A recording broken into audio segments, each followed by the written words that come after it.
Саламатсыздар ма? Сіздермен бірге Тайыр Нұрпейісов, тест ми каналы. Және бүгін біз функцияға байланысты есеп шығарамыз. Есептің берілгені y-тен x квадрат алынған 4 параболаның төбесін табу керек. Осындай түрдегі есепті қалай шығарамыз? Алдымен теорияны қарастырайық. Мысалы бізде мынандай функция бар, y-тен x квадрат парабола. Яғни осы x-тен 0 болған кезде бізде y тең 0. Декарттық координаты жүйесіне салған кезде біз x осыны аламыз. Оның мәні 0 болады мына. И осы жақта y-тің де мәні 0 болады. Және осыған біз енді ағырай мәндерін қойып, x-тен 1, x-тен минус 1 деп мәндерін қоямыз. Және мынандай график аламыз. Осы графика парабола болады. Және осы параболаның ұшы, төбесі 0-ден 0 координатында орналасқан нүктесінде. Ал бірақ бізде берілгені бойынша мынандай болып тұр. Y-тен болады x квадрат қосылған қандайда бір сан. Оны n дейік. n-нің орнына бізде 1, 2 немесе біздің мысалымызда минус 4 болуы мүмкін. Яғни бізде n-нің мәні кіші 0-ден және n-нің мәні үлкен 0-ден болуы мүмкін.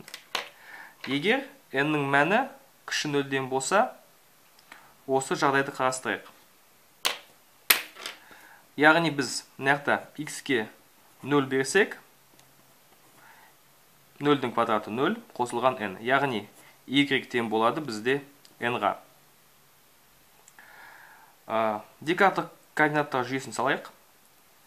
Мысалы бізде x осі болады. Мына 0 нүктесі болады. Алдымен біз y-тің 0-ден 0 деген мәніне салайық. Яғни осындай қалыпты түрде декарттық координаттар жүйесі болады. Ал біздің жағдайымызда y-тен n болады. Және бізде n кіші 0-ден болғандықтан бізде x осі астыға қарай мына минус n деген мән бар. Осы қарай түседі. Және x-тің осі x штрих болады. Мына енді параболаның төбесі болады. Және параболаны біз бұлай саламыз. Кешіріңіз, мына минус n емес, y бізде n. Бірақта n бізде кіші 0-ден. Ал енді n үлкен 0-ден болған кезде x-тен 0, 0-ді қойсақ қайтадан сол y-тен n болады. Яғни бізде координат жүйесі x 0 мәнінде, y 0, декарттық координат жүйесі, және y-тен n, n үлкен мән 0-ден. Яғни ол үстіңгі жақ, үстіге қарай жылжиды, x осі, оны x штрих дейді. Және осыған енді y-тен x квадрат параболасын саламыз. Осы екі жағдай үшін параболаның төбесі мына да координатасы 0-ден n болады.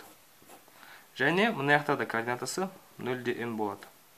Яғни параболаның төбесінің координатасы оның 0-ден n болады. n-нің кез келген мәнінде. Және тек қана осындай түр үшін. Енді біз мысалдағы минус 4 мәнін қойсақ, онда 0-де минус 4 аламыз. Яғни дұрыс жауабы осындай болады. ОБТ-да қандай құлықтар бар? Мысалы, мына бізде А нұсқасы минус 4-де 0 болады, ал Б нұсқасы 0-де минус 4 болады. Сіз асыққан кезде немесе уайымдаған кезде осы а мәнін белгілеуге болады. Дегенмен сізге есте сақтайтыныңыз осы болу керек. Мына жақта бізде x-тің мәндері, x координатасының мәндері, ал мына жақта бізде y координатасының мәні болады. Соны дұрыс жауапты белгілеген кезде ұмытпаңыз, әйтпесе жауап қате болып саналады, және мүмкін апелляцияға барсаңыз, ол апелляцияны қабылдамайды. Себебі сіздің шығарғаныңыз дұрыс, бірақ та белгілегеніңіз дұрыс емес. Апелляцияда менің білуімше тек қана дұрыс емес есептерді қабылдайды. Мысалы, берілгені дұрыс емес. Солай. Сіздермен бірге болған Тайыр Нұрпейісов, тест ми каналы. Көп рахмет сізге.